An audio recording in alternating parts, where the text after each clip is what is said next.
សន្យាស្រឡាញ់គ្នាតែពេលនេះពុំងារ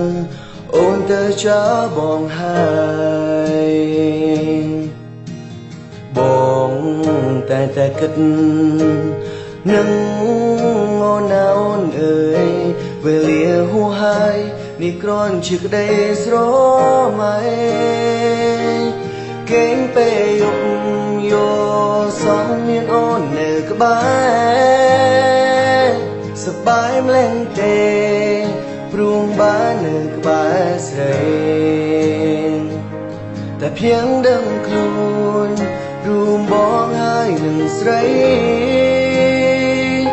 បែកគ្នាហើយថ្លៃរាប់រយថ្ងៃហើយនៅក្បែរគេតើអូនមានអារម្មណ៍យ៉ាងណាគេមើលថែឬធ្វើបានជាជីវ៉ាសូមប្រាំថាក្នុងចិន្តាបងមានរួចបារម្ភបើមានអូនក្បែរមិនដឹងជាសប្បាយយ៉ាងណាបងអាចមើលថែហើយថាក្នុងជីវ៉ាតែពេលនេះអូនមិនដែលបាននួនបង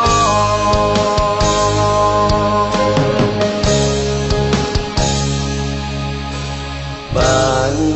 ត្រឹមលួចមើលអូនមានសេចក្តីសុខ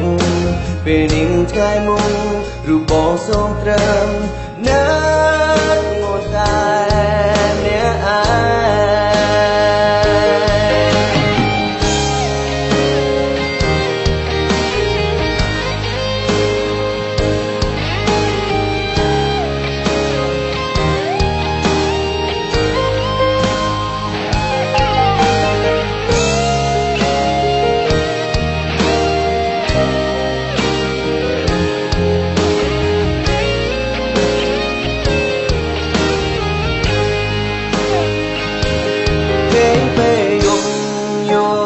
សំមានអូននៅក្បែរសប្បាយម្លេះទេ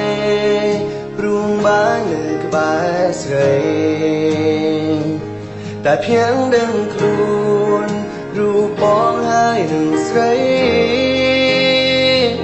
បែកគ្នាហើយថ្លៃរាប់រយថ្ងៃហ